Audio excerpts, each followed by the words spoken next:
Hi besties, welcome back to another episode of A Chat with Mawande Somi.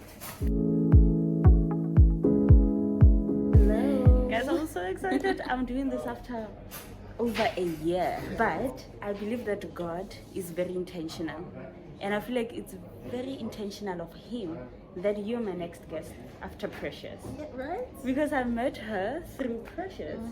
This is Mawande Somi, a multifaceted writer, performer, unfolding poet, and songwriter from Umtweni.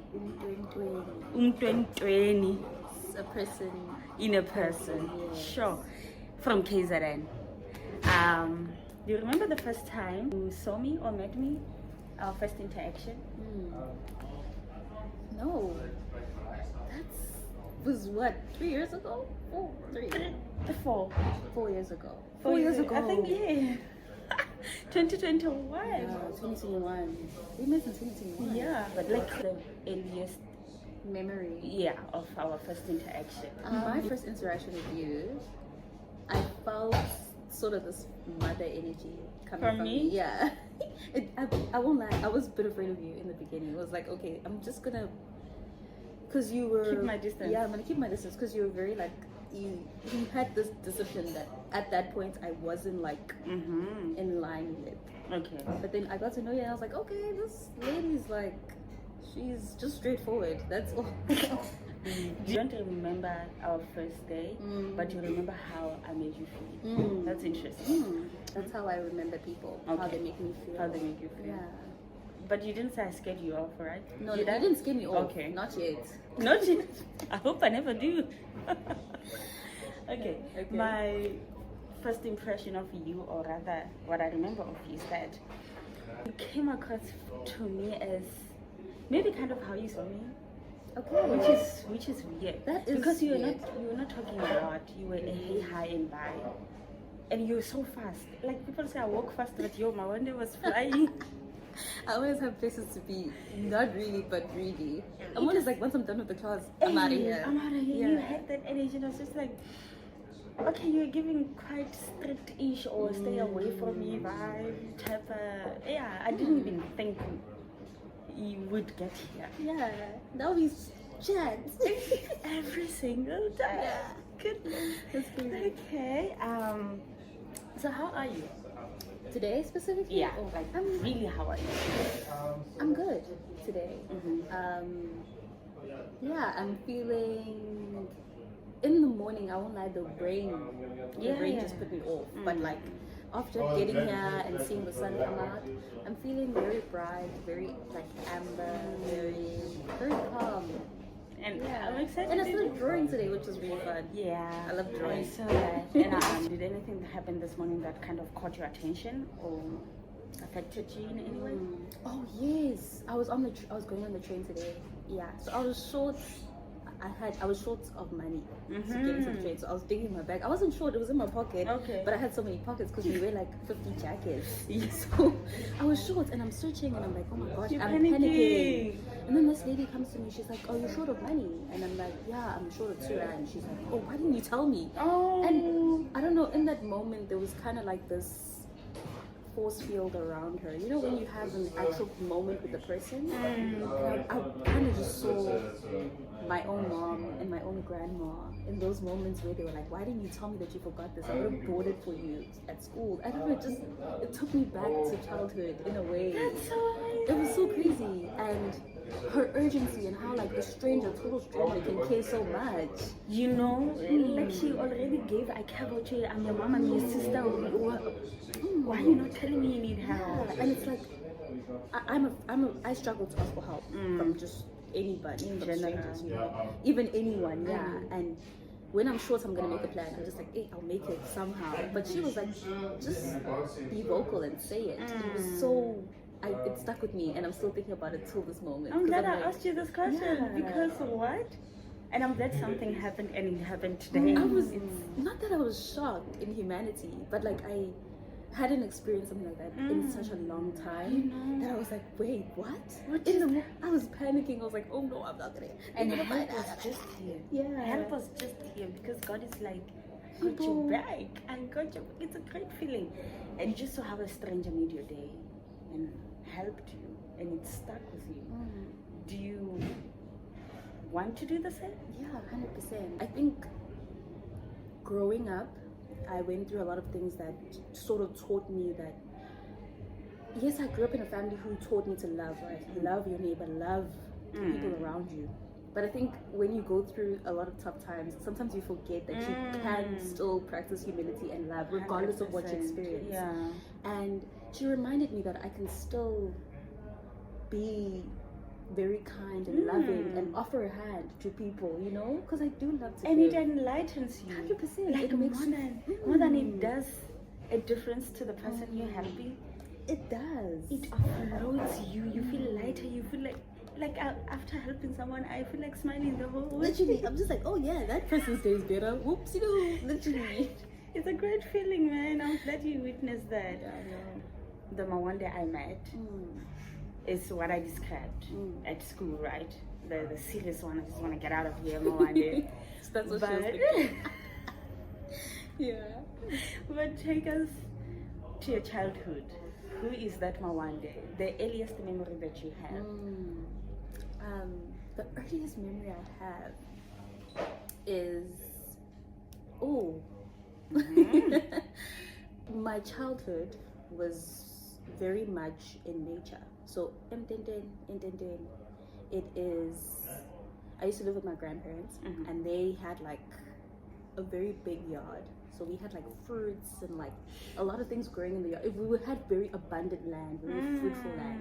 We had mangoes, we had lychees, we had avocados, we had a lot of things growing in seasons, right? We had guavas, and I think I was full of like the richest of life growing up. So I'm very connected to nature now. I'm trying to reconnect, but I was a very connected child then as well. So my earliest memory is sitting under a tree and I was daydreaming, and then a wasp stung me. I don't know if it's possible for wasps to sting you, but it was a very weird feeling. And then I remember my grand calling me inside, and she had made porridge. So she'd do this thing where she'd make porridge, and then we'd have lunch where she makes udombolo, which is like it's steamed bread. Yes. Like steamed bread. And I used to love that sort of ritual of like we're gonna eat porridge together, just three of us, me, her, and my grandpa, and then we have a cup of tea out of those metal. Those they're very hard cups, but it was so. Okay. I see that. And then she'd show me how to. Okay, Yeah, I hear you. And she'd just be there and she'd make it perfect. And I used to love the smell of steamed bread, and like when my siblings would come back from school, it would be like, oh my gosh, yeah, and I'd be the first to tell them that we did this and we're gonna eat this and it's fresh, you know.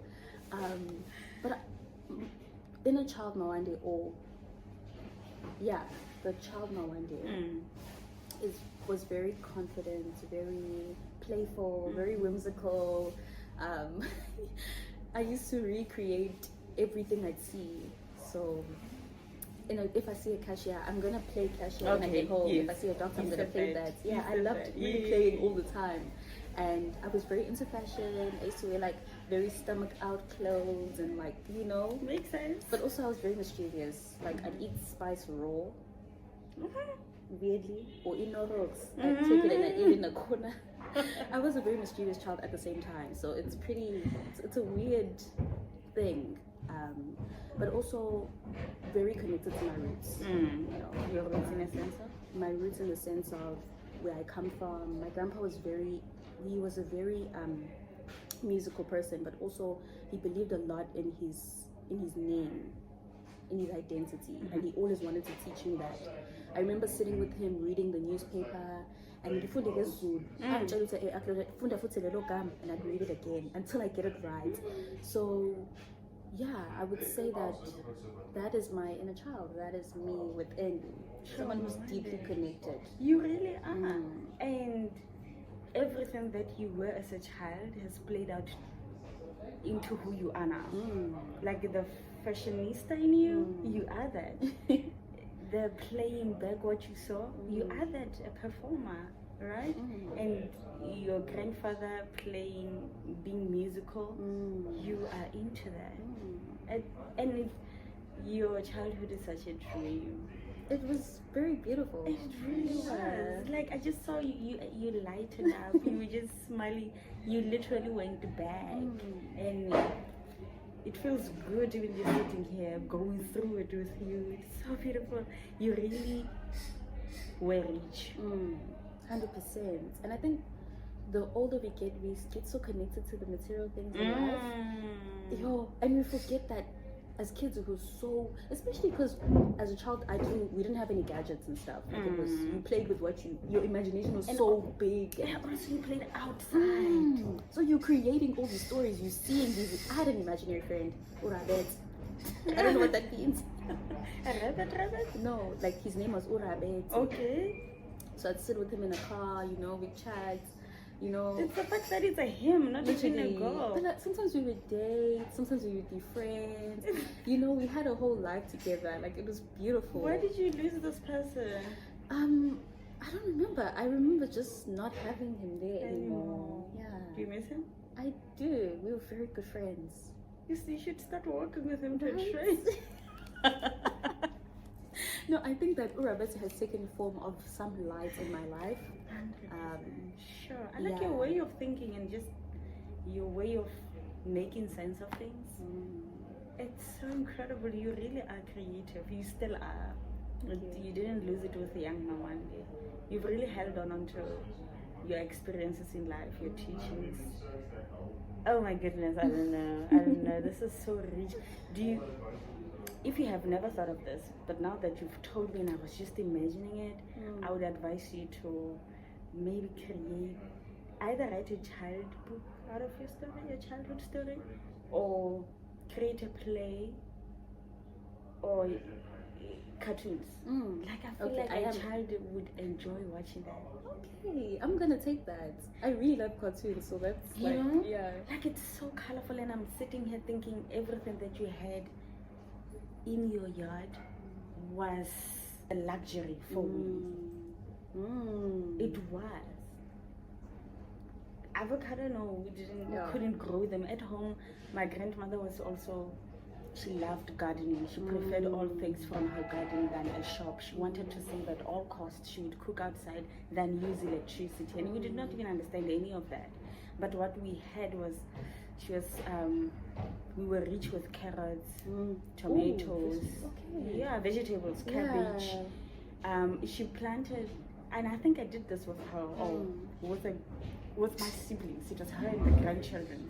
We planted the orange tree, but it came out as lemons, and we just didn't like those lemons. Like, yes, you could have been an orange. Yeah, orange would have been better, sweeter. Something you're talking about, apple, mango, all these fruits. And this is things that my mom really loved, but they costed money, and we didn't always have money. So when we had it, that once in a while, it was a luxury. It brought so much joy, and I'm thinking, you just had them outside, girl. Can I tell you something? We also treated those fruits like a luxury, because the lovely thing about any type of vegetation that grows is that it comes at a certain time. So the waiting for it, and as soon as you see a ripe mango, you're like, oh my gosh, the excitement. It's like So I think I grew up in a home that was very much about like the luxury of life and really appreciating the fruits of life. That's what I wanted to say. Appreciating that, oh my gosh, it's here now, the season. It's not here all the time. I don't just press a button on the tree and then the tree starts coming out, that type of thing. So it's interesting that you say that, because my grand wanted to grow like potatoes and carrots, but they didn't grow. So it's such a, what you don't have is what you want. Right. And you also just taught me something now that I'm sitting here thinking, oh my God, you had such a rich childhood, and you just showed me that I also had the same. It's just, it was different things, but we were both rich. You wanted the veggies, I had them. We wanted the fruits, you had them. Goodness. You see the power of gratitude and reflecting and appreciating what you have where you are. Okay. Things just get so deep with you. We are changing the gears. Okay. Who was the hardest person you had to forgive in your life? Oh, that one's hectic. Right. Are you comfortable going there? Yeah. Okay. I don't mind. The hardest person I had to forgive was my dad. 100% my dad. Can I explain why? Yes, 100%. Okay. Yes. We had a very weird relationship at the end of it. So my dad passed away a few years ago, and it's funny now I can actually have a chat about it. It's not something that I'm just like, let's not talk about that. Yeah, it's not hard anymore. You went through the healing, would you say? I would say I don't think that healing ever ends. It really I doesn't. feel like we just make more room for You learn to live with it. I'm learning to live with it. Yeah. And I remember people would talk about their dads, or it would be Father's Day, and I'd just be like, let's not talk about that. But anyway, yeah, I would say it's my dad. We had a very weird relationship at the end. 5 years ago. From 5 years ago till he passed, we just had a very shaky relationship. I felt disconnected to him emotionally, and yeah, he was honestly like the best dad before that, so it did take a toll on me. I'm so sorry. Like it sounds heavy. As you say, this is the experience that started and sparked your interest in spiritual healing and manifestation and just being zen and all of that. Would you say that? It's interesting that you say that. Yeah. I felt like somehow I had an ego death. Ego death. Your ego died. It's dying. Okay. You know, I constantly feel like a lot of things are humbling me in life. Sure. So his death was a big humble, because I didn't really believe that death could be so close to me. You know, It always happened to other people. yeah. But then when that happened, I was like, whoa, okay. Yeah. It was a big ego death for me. I will say that I isolated a lot during that time. I asked God why a lot. I was just questioning everything. And I was like, someone so close to me, like, I didn't think that would happen. So I'd say it definitely was a spiritual awakening for me of some sort.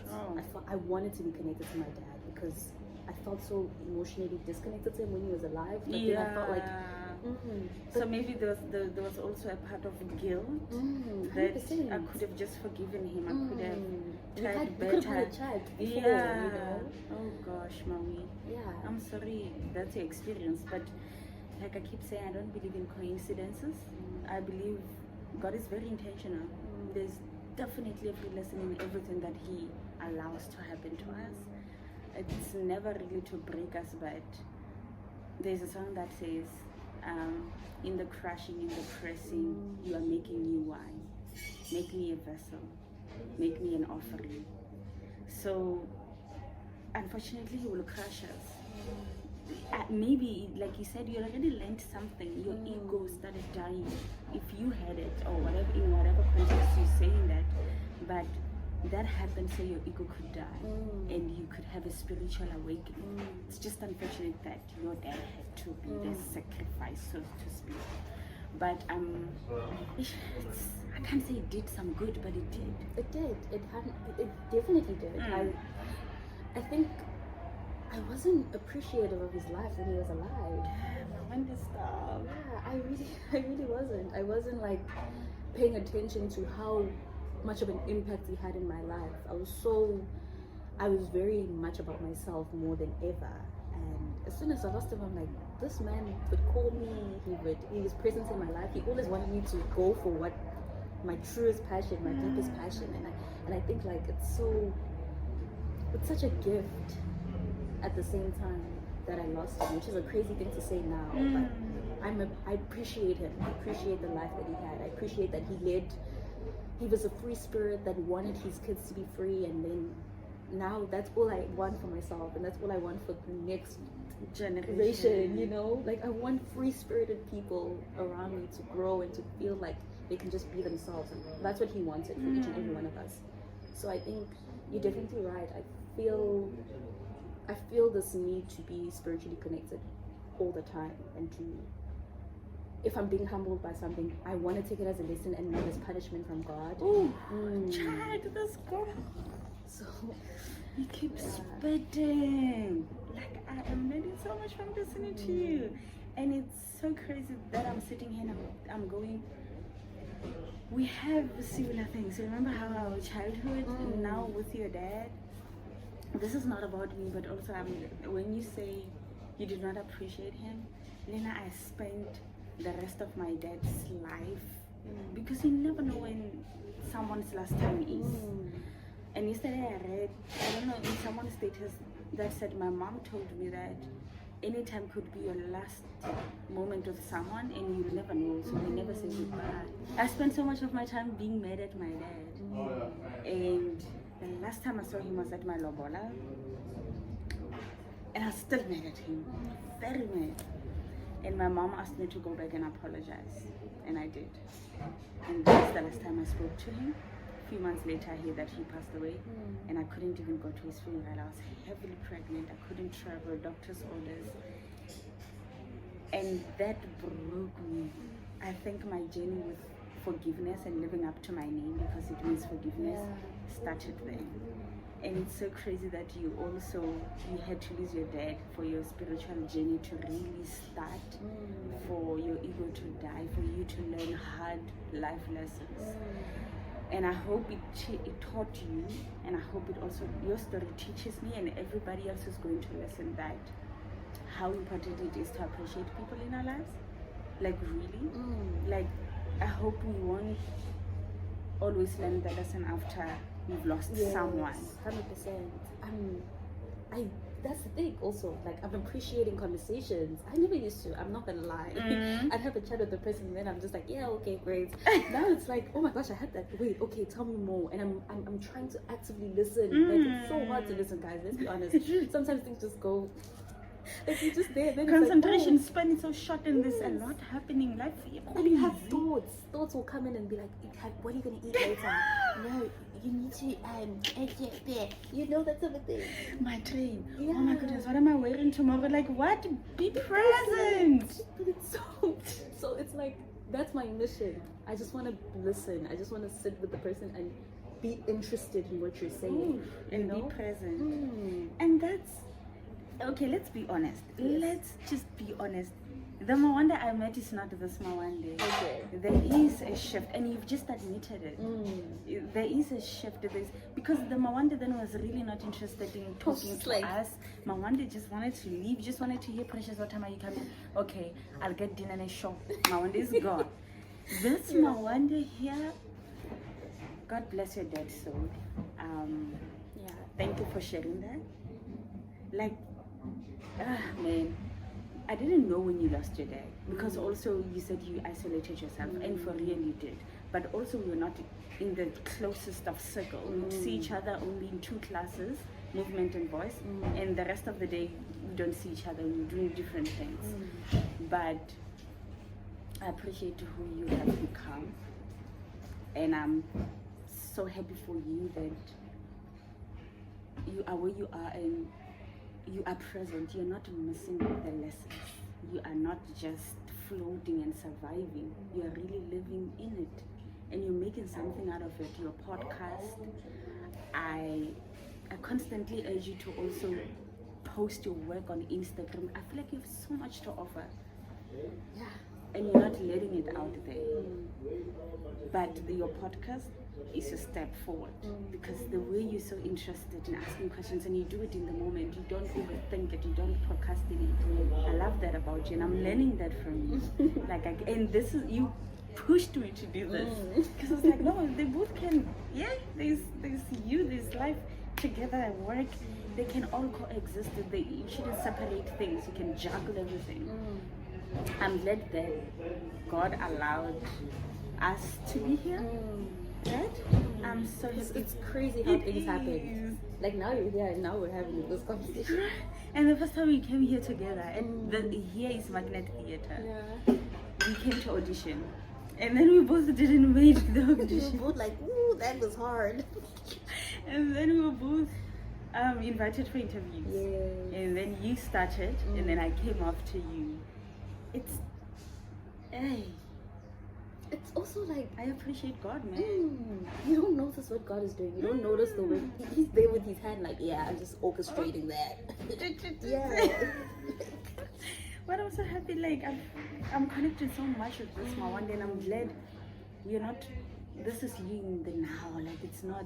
I'm so happy it's this way, not the other way around. It's not I met this Mawande and then Mawande, what happened? Yeah, like, are you okay, bro? I'm glad it was that, and then you grew, and then you're here, and you have so much to offer, so much wisdom, so much from what you've learned. So you spoke about purpose. What is your purpose? What is your understanding of purpose, and what is yours? Damn, that's a big one. Purpose is that. What's my purpose? I'm just here, bro. I Just being alive. Yeah, I do think it's being alive. I have put a lot of pressure around that topic of purpose, trying to find what am I meant to be doing? Yeah. My purpose. But I believe that my purpose is different from my destiny.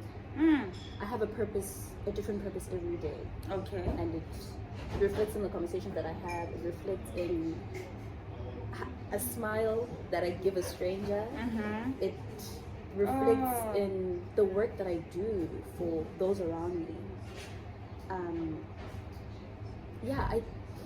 Okay. Yes. Sorry to disturb your thought process.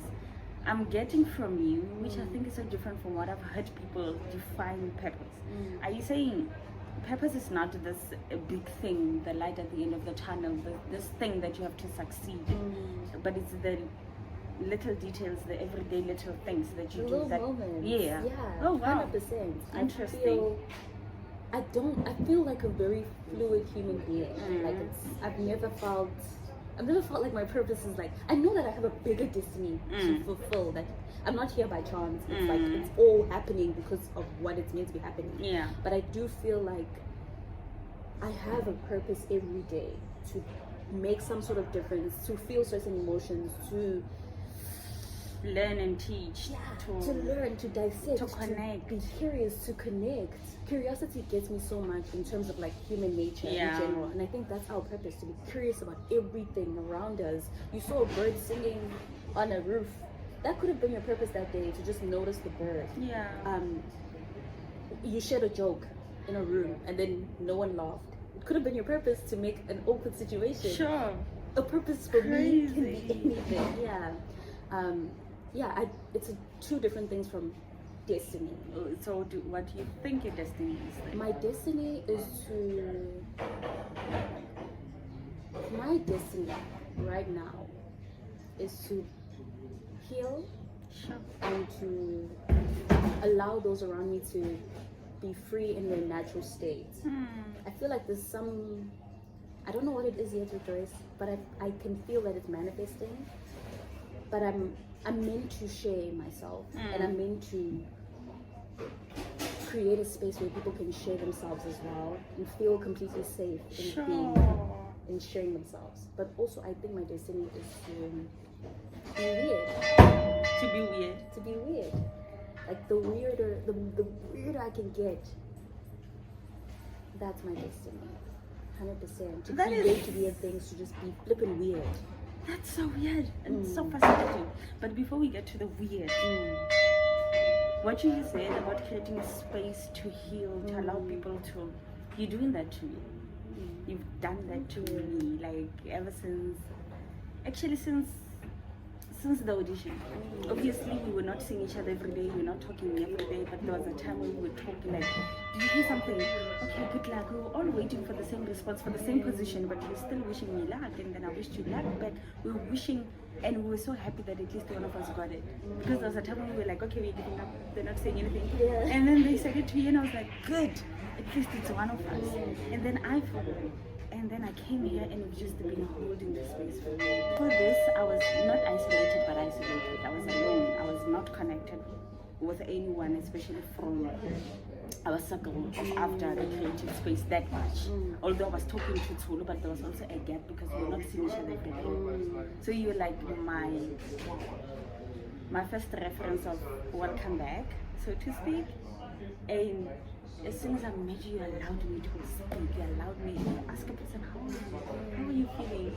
And I appreciate that. So you are healing. And funny enough, I am also in this era of being curious. Or not necessarily being curious, but I feel like I'm in an era of facing my life of understanding the meanings of my names, rejoice and forgiveness, and also healing. Because I went through a lot of loss, especially in third year as well. There were funerals after funerals at home that I did not even attend. The one I went to was an in and out thing. I had to come back to perform. So I feel like I did not go through the healing. I feel like I still have a lot, especially also towards my dad. So I feel like I'm in a journey of healing, and I don't want to do it alone. And I want to help people heal as well. And I'm like, how do I do that? Yeah. And then I meet you in the same journey, maybe in a different way, but it's all connected, it's all the same, and God is so intentional because now we're doing it together. Like it. Okay, so I had this sort of vision that I would meet someone that is also on like that path of healing, and I feel like you definitely embody that. And Sure. since you've walked in here, we've had very fruitful conversations. Yeah, that, every day. that have helped me go home like, okay, actually, what is this? What is this? Also, she's very honest, just to put it out there. Like the type of honest that sort of just makes you like, oh, that's like brutal, but you have to take it. That's the truth, yeah. Like you'll tell someone like, you know, you do this like a lot, and then so I do this thing where I'll apologize. Yeah. Like, yeah. I'll just be Everything. like, yeah, sorry. Oh, sorry. So I'm working on it. And then she'll be like, you know, you say sorry a lot. Stop saying sorry. And I'm just like, oh, what? Okay. And now I'm like, I'm always like, instead of saying sorry when I'm walking past a person, I try and say excuse me, or coming through like the Americans, Yeah, you know, behind. So it's interesting because healing comes in different ways, and the way you love people is through truth. And it's something that it's a quality that I've been missing in my life. Well, not missing, but I have that in my sister, but I also feel like I've gotten that in you, at work as well. It's something that I needed. Someone who's just like, bro, if you want to do it, just do it. Do the thing that you want to do. So it's interesting that you do the same to me as well. Wow, we both needed each other. Yeah. I think we have the same qualities. Oh, it's a thing of, you find yourself in a circle where you are pouring into people's cups and your cup is running out and nobody's pouring back. Now we are pouring into each other's cups, right? And we find out that we are actually pouring the same things here and there. And the difference is also very much needed. Because there's Lena, you pushed me to do this, you pushed me to, at the beginning I told you my ideas and you're like, why haven't you sent that email? And you also told me you want an agent and I was like, why haven't you sent that email? Yeah. And then the next day we were like checking on each other, have you done that? Have you spoken to so and so? You know, so I appreciate you. I appreciate you. This is so full. It's so fruitful. Thank you, Maui. What do you think your passion is within your career or your destiny? Because now you explained it differently. I have a different understanding of this thing now. My Within your passion, career, or your destiny. Oh. But I'm a multi-passionate. So I sing. I want to hear you sing. Yeah, no, I need to actually just like record stuff. But okay. I sing, I speak, I have a voice that is a heals. gift. Yes, 100%. I have a voice that's a gift. I'm glad you acknowledge that because people play small. We play small about our gifts. No, like, I can relate to that. It's easy to be like, yeah, no, I just talk. Like, actually, no, you talk, bro. Yesterday, when you said that, yesterday we were walking out and Zimfafa was like, you're amazing, you know that? And I was like, I think she said, yeah, something along you're amazing, especially or you're a good person, something along those lines. And she said, do you know that? Like, she really wanted me to respond as to, do I know that? And I was like, yeah, I hear people say that. And I was like, actually, you know what is? I know because I'm intentional.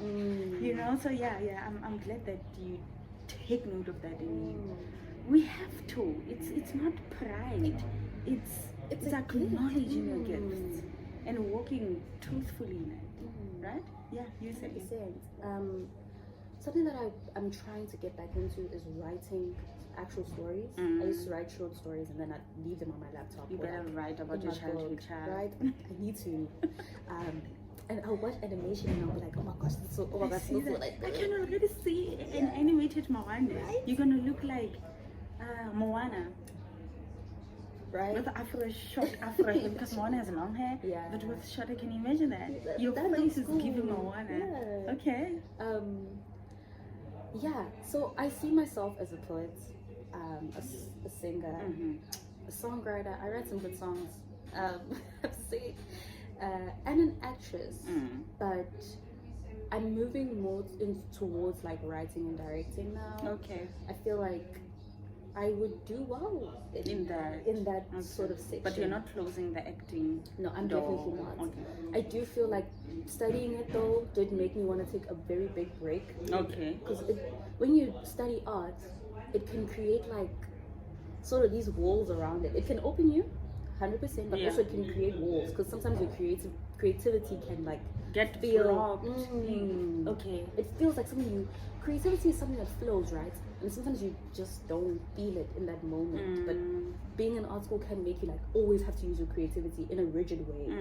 And yeah, so acting is currently at the bottom of my list right now. So in closing, what advice would you give to the youth that's maybe, or just anyone in general, hey, that's going through loss, pain, and they're trying to navigate healing? I would say give yourself time. Time is literally the healer of all things. Yeah. Like, you need to be patient with yourself and understand that grief is such a journey, and the 5 steps don't go with the 5 steps. It mixes up. You bargain. It's a mess, and you have to allow the mess to happen. 100%. And allow yourself to be messy. Allow yourself to cry. When you feel the tears coming, go and be like, yeah. I love it. Yeah. Regulate yourself in the way of like letting yourself feel the emotions, let them pour out of your body, but also say yes to help. I think I struggled a lot to. I felt alone. I felt alone in the loss and the pain and the grief. And I wasn't after. I could have had a support system, but because I was like, no one understands, I felt alone. So I decided to isolate. And you were going through it, so you don't think out of it. 100%. It was easy for me to just be like, you know what, this is my own struggle, so I'm just gonna like, do it on my own. But the only way that I got it was actually talking to people and like expressing what I was feeling, what I was going through, and connect with those around you. If you have people who are going through the same thing, let them know you guys are going through the same thing, just in different. And sometimes it's hard. Colors. Yeah. Sometimes it's really hard, but push yourself to get there. Ne? Push yourself. Mama, thank you so much. We're gonna have part 2 next. Yeah. We always have a lot to talk about. I feel like this was just on the surface, even though it was deep. But every day we do this. Yeah. We should. It can be. Yeah. What's the matter? We part 1, part 2, part 3 forever. Part 800, literally. Thank you for tuning in. Peace.